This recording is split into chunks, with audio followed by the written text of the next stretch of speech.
Latest news updates కోసం ఇప్పుడే download చేసుకోండి media effects app. Welcome to media effects.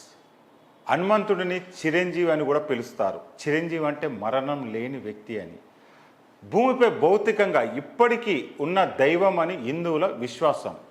నేటికి భూలోకంలో ఉంటూ తన భక్తుల సమస్యలను వింటూ వారి సమస్యలను పరిష్కరిస్తున్నాడు. నమ్మి కొలిచిన భక్తుల కోరికలు తీరుస్తున్నాడు. అయితే బజరంగ బలికి చిరంజీవిగా జీవించు అనే వరం ఇచ్చింది ఎవరో తెలుసా? దీనికి సంబంధించిన ఆసక్తికరమైన కథను గురించి తెలుసుకుందాం.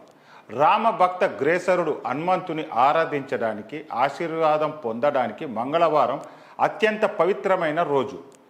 హనుమంతుని అంజనీపుత్రుడు, పవనపుత్రుడు, సంకటమోచనుడు, రామభక్త హనుమాన్, బజరంగ్ బలి, మహోబలి వంటి అనేక పేర్లతో పిలుస్తారు.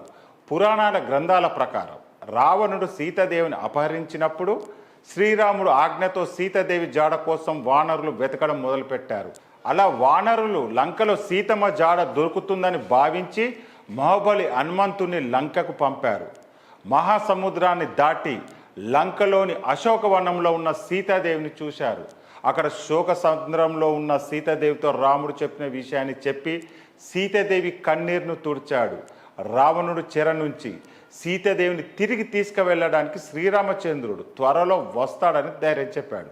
తాను రామయ్య బంటునని, ఆయన ఆజ్ఞ మేరకే లంకకు వచ్చినట్టు చెప్పి సీతాదేవి నమ్మడం కోసం హనుమంతుడు రాముడిచ్చిన ఉంగరాన్ని సీతాదేవికి బహుకరించాడు. రాముడు ఉంగరాన్ని చూసిన సీతాదేవి అప్పుడు హనుమంతుడు రాముడు పంపిన రాయబారని నమ్ముతుంది.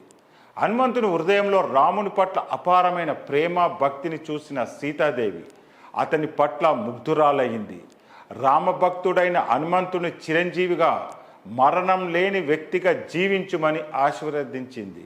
హనుమంతుడికి సంబంధించిన అమరత్వం గురించి అనేక పురాణాల కథలు నేటికి ప్రబలంగా వినిపిస్తూనే ఉన్నాయి.